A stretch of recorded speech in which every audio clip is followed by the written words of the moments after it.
চৌধুরী সাহেব, আপনি আমার ফাইলটি তাড়াতাড়ি পাস করিয়ে দেন। 30 লাখ টাকা কিন্তু এমনি তেমনি ব্যাপার না। 30 লাখ টাকা আমার মনে হয় আপনার বংশের কেউ চোখেও দেখেনি।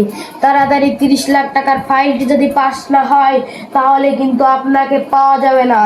আপনার পরিবার কিন্তু আমার হাতের মুঠো। Hello everyone, hope you guys are doing well. Tecno নিয়ে এসেছে বাজেটের মধ্যে সেরা smartphone. This is Tecno Spark 10c। এটা কোনো স্পন্সরশিপ রিভিউ না, আমি আমার পার্সোনাল ওপিনিয়ন থেকে চিন্তা করে দেখলাম যে একটা প্লেলিস্ট করা যায় যেখানে আমি আমার গ্যাজেট অথবা ফোন বা স্মার্টফোন নিয়ে কোনো রিভিউ করতে পারি। সো সেই জায়গাটা থেকে চিন্তা করে এই রিভিউটা। ফোনটি হচ্ছে সামাদ ভাইয়ের ফোন। যাই হোক, সামাদ ভাইকে আপনারা চিনবেন না। ফোনটা এখান থেকে গেল 10 থেকে 15 দিন আগে ফোনের আনবক্সিং হয়ে গেছে। সো নতুন করে আর আনবক্সিং এর কিছু না। তো চলেন আমরা ফোনের একটু আউটলুক দেখে আসি।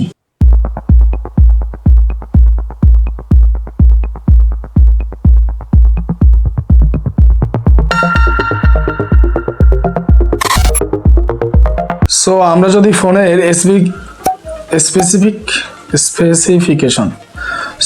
যদি ফোনের স্পেসিফিকেশন নিয়ে একটু কথা বলি তাহলে আমরা একটু বিস্তারিত সব ব্যাপারগুলো একটু জানতে পারবো। ফোনটিতে 5000 mAh নন রিমুভেবল ব্যাটারি ব্যবহার করা হয়েছে উইথ 18 ওয়াটের চার্জার।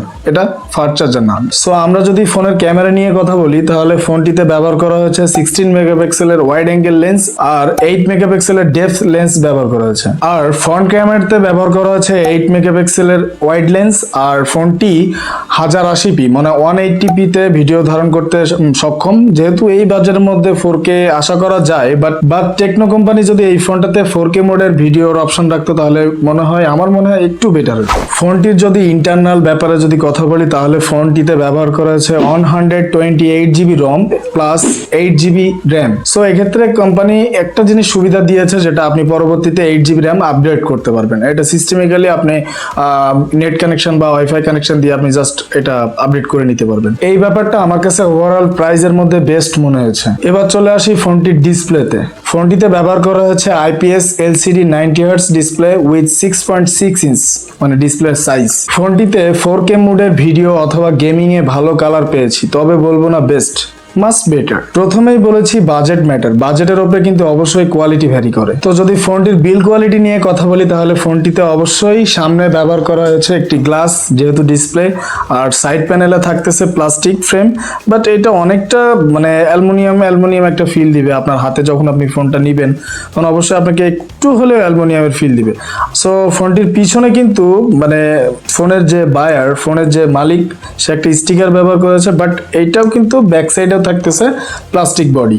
সো ওভারঅল ফোনটিতে পুরোটাই প্লাস্টিক আর সামনে শুধু গ্লাস পাচ্ছেন যেহেতু ডিসপ্লে। মজা করলাম। ফোনটি হাতে নিলে আপনার অবশ্যই একটি হ্যান্ডি ফিল দিবে, যেহেতু এক হাতে আপনি খুব সহজে নর্মালি ব্যবহার করতে পারবেন। সেই হিসাব করে টেকনো জাস্ট স্পার্ক 10cটা মার্কেটে নিয়ে আসছে, ইউজারদের জন্য অনেক কমফোর্টেবল। ফোনটির সাইডে একটি কিউট ফিঙ্গারপ্রিন্ট দেখতে পাচ্ছি আমরা। তো ফিঙ্গারপ্রিন্ট টেস্টের সময় ফোনটির ফিঙ্গারপ্রিন্ট আমার কাছে অনেক বেশি অ্যাকুরেট মনে হয়েছে। খুব কম সময়ের মধ্যে ফোনটি আর কি আনলক হচ্ছিল। সো এটাই। ফোনটি নিচের দিকে খেয়াল করলে দেখতে পাবো 3.5 মিলিমিটার হেডফোন জ্যাক এবং Type-C USB চার্জার যেটা 2.0 আর একটা ছোট্ট একটা স্পিকার ব্যবহার করেছে। ফোনটির স্পিকার সাউন্ড কোয়ালিটি আমার কাছে টু মাচ বেটার মনে হয়েছে। আর ফোনটিতে ওয়াইফাই, ব্লুটুথ এবং রেডিও FM এটা তো থাকছেই। এটা তো নতুন কিছু না, বাট এটা বলার মতো না, বাট তারপরেও অ্যাড করে দিলাম যেহেতু পুরো ফোনের ডিটেলস বলতেছি। তো শেষমেশ আমার পার্সোনাল ওপিনিয়ন থেকে যদি টেকনো স্পার্ক 10c কে নিয়ে কিছু বলতে হয় তাহলে অবশ্যই একটাই কথা বলবো, অ্যারাউন্ড 14 থেকে 15,000 টাকার বাজেটে, এই বাজেটে আমার মনে হয় this is the best choice for you. মানে ঠিক আছে, বাট টেকনো হলেও কি হবে ভাই, টেকনো একটা মোটামুটি অ্যাভারেজ কোয়ালিটির একটা ব্র্যান্ড। যেহেতু টেকনো কিন্তু অফিসিয়ালি এটা ইন্ডিয়া থেকে বেশি আগে, শুরুতে যখন অনেক আগে এখান থেকে 2012-13 দিকে যখন টেকনোর যে স্লাইড যে ফোনগুলো আসতো ওইগুলো কিন্তু ম্যাক্সিমাম ইন্ডিয়া থেকে বাংলাদেশে আসতো। সো আমার কাছে টেকনো খুব একটা খারাপ মনে হয়নি। এই বাজেটের মধ্যে 128GB প্লাস 8GB র্যাম, পরে আপনি আবার আপগ্রেড করতে পারতেছেন। সো এক্ষেত্রে ওভারঅল ইটস প্রিটি গুড।